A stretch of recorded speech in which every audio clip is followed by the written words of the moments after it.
Today I want to look at point of view, and this is something that people get in a real twist about, myself included, and it's something that I think readers have quite strong opinions about as well. So we're going to look at how you write from a different point of view, how do you choose that point of view for your story, what are the potential problems, how to overcome them.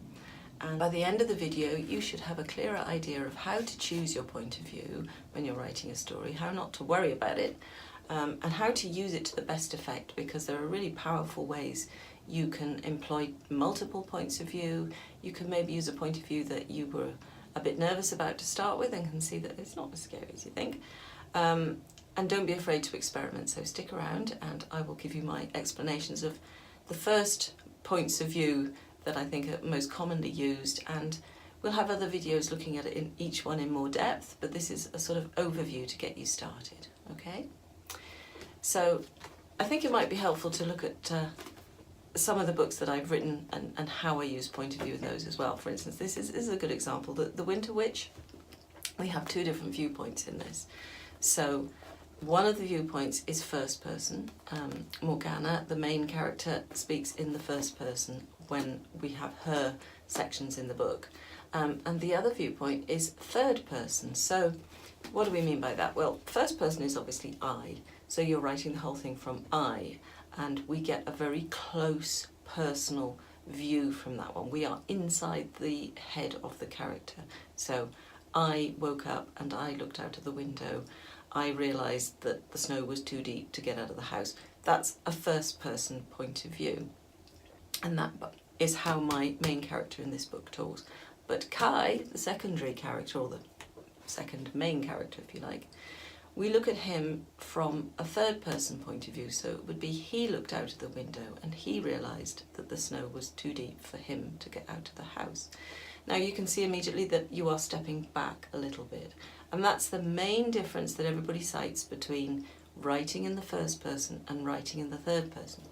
When you're writing from I, you feel like it's very close. And when you're writing from he or she, it feels like a little bit more distant. Does that make it a less close-up or personal experience for the reader or the writer? I don't think so. One of the reasons for that, I think, is because you have choices with the third person.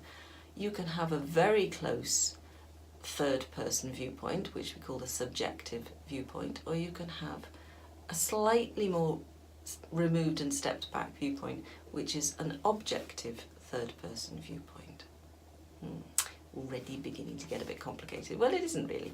Basically, if you're writing a subjective third person viewpoint, you know what that person is thinking. You know what the character feels and thinks. You are still very close to them. You have the ability, if you're using that point of view, to know their thoughts.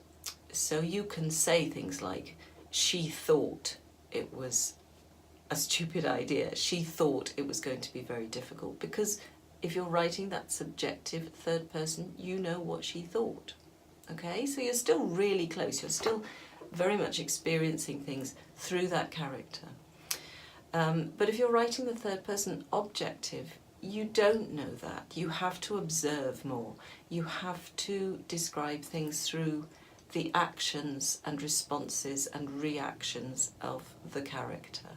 So you can say, she flinched, she took a step back, she stiffened, she turned away from what was in front of her. You can use all those physical responses and her action and of course her dialogue to show us what she's thinking. We can still see she thought it was too difficult, she thought she couldn't do it, she thought it was a stupid idea. But we're not saying that because we can't know what she's thinking. We have to get it from how she acts and from what she says.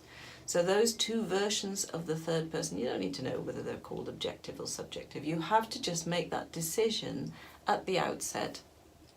Do I want to be able to be inside her head, either in first person or in third person subjective? Or would I rather have that little bit of distance and watch her? Now, okay, you might say, well, why would you choose to be more distant? Isn't it always better to be as close as possible to your characters to be right inside their heads. Well, maybe, maybe not. It's a very subjective choice for the writer and the reader. The reader probably, to be honest, won't notice whether you've chosen third person subjective or third person objective. They're not going to feel it. If you've done it properly with any point of view, the reader shouldn't really notice. But as a writer, you're giving yourself certain freedoms and certain obstacles in your choice of viewpoint. So if you choose a first person viewpoint, you have to experience the whole story through that character. So that character has to literally be on stage the whole time, or else recounting things that have happened on stage, and they have to know about them. For this reason, you often find that people don't use first person for crime. Now that's a hugely general statement, but it's more difficult to find things out if you're doing everything through one person. If you've got any sort of mystery in the book, that can be a problem. Also, if you've got a situation where you really want the reader to know what's going on in somebody else's head, or what's going on in a part of the action that takes place somewhere removed from your main character, if you're doing it all from inside the character's head and their experience, obviously that's going to be a problem. You can get around that by having multiple viewpoints, which is what I did here. So we're very close to Morgana with the first person point of view when we have her scenes, and when we have Kai's scenes, we can find out things that Morgana can't know about. We can go places that she doesn't go, and that gives the reader a sense of knowing a little bit more than the characters. That can increase the tension. As a writer, you can use that so that you think, but Morgana, we know different, we know something you don't know, and that tension in the reader is actually what you want. We want our readers to suffer as well as our characters. Don't forget, you want the readers to really worry about the characters, and having that extra information that Morgana doesn't have gives us that tension. Okay, so that can be quite useful. But be careful, because you don't want your readers feeling that they are smarter than your main character. And if you give them too much information, they forget that it's just because they've been given that information, they're lucky, you know, they've done nothing clever to get it. So be careful if you want to use that multiple viewpoint to get round the narrative problems, the plot problems, if you like. So going back to the third person viewpoint, that does give you flexibility, okay? Particularly, it's more common to write multiple viewpoints and make them third person, although of course you can have multiple first person viewpoints. Be careful again that you're not weighting those characters, as in giving them weight, not making them weight. Do you have a main character? If you have two characters that are of equal importance in your story, you might want to give them both first person points of view. If you give two people a first person point of view and they are not both equally important in the story, that can disorientate your reader. I don't want to get too complicated about it, but the first person point of view does seem to imply that this is the main character if you're having multiple viewpoints, okay? So we're straying off a little bit. We'll come back to multiple viewpoints in another video. I think that's enough about it in this one. Let's go back to our third person, subjective and objective. So subjective, we know what they're thinking and feeling, and we can say that as we follow their viewpoint. Objective, we're a little bit more distant. We have to show it through their actions or their dialogue, okay? And really, I think to know which one to write in is very often a matter of testing things out. I have often started something in one viewpoint and changed it, and I have to say I have done it after writing an entire first draft, and I don't recommend that. Don't get to 100,000 words and think, do you know what? I don't like first person. I want to go with third person. I want that flexibility. I want that distance. I want to have other ideas. Or maybe I want it more action driven. I don't want to be in her head so much. I want us to see what she's doing and feel what she's doing through her actions and her dialogue. It can be every bit as powerful as first person, and sometimes it just suits a story better, and I have done that in recent books. Try and make up your mind before you get to the end of the first draft is my advice. So how do we do that? Well, just start in. When you get to the point when you're ready to start your book, my advice to you is write the first 10, 15 pages stop, go back, write them again in a different point of view. You'll very soon get to feel which you think is going to work for the story. I don't think there's a shortcut for it.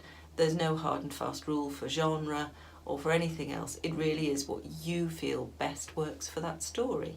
The other thing that goes hand in Grubby Little Paw with this one is the tense that you're going to use, of course. So do you write it in the past tense? Do you write it in the present tense? I think we'll have another whole video about this one, and readers get very uppity about it, and I do myself when I'm reading things. I just think, no, this doesn't work. Why did the writer choose this? Some people find present tense very jarring to read, let alone to write in. I confess I use it a lot. Again, it's just trial and error for me. I will pitch into a story, have a go, write a really important scene, that's a good one, try it out. I think you have to have a really good reason for writing in the present tense. Because the tradition of storytelling is that come and sit round the fire and I will tell you a story of long ago, once upon a time, in a land far away. It's things that have happened before, and it tends to be recounted for that reason in the past tense. Again, there's a feeling of immediacy if you use the present tense, and if you are using first person particularly. It can feel a bit sort of stylistically just like the writer having messing with you, or being experimental, or doing it for the form's sake. Try not to do that, because it's not going to win anybody over in it, and it's not going to improve your story. I really do test out that present tense, past tense thing, probably even more thoroughly than the viewpoint. The viewpoint just falls into place, but I do ask myself, why would I put this in the present tense? Is it because perhaps some parts of the book are going back further and I really want to make that difference? That can be a reason. Is it because it's quite a short time frame? Sometimes if you're doing something that takes place over just a few weeks or months rather than years, or even if you're writing something with a shorter time frame than that, my goodness, then yes, for some reason that present tense can make you feel more in the moment. But it is trial and error. It would be great to hear which books you've read that you think work really well in the present tense or the past tense. The same with the point of view. Can you give me some examples in the comments? Let us know. And if there's some that you think this would have been better if it had been written in a different point of view, or not in the past tense even, share with us some of those. I'm going to put some examples down below in the comments, and let's see if we can hear your pet peeves with those ones, okay? And we will be having more videos about point of view for now, and I'll do some more writing exercises and activities for you to try those, so look out for those in upcoming videos. For now, I hope that helps clear up a little bit about the difference between subjective and objective third person, and why you might use first person. Okay, so good luck with your writing.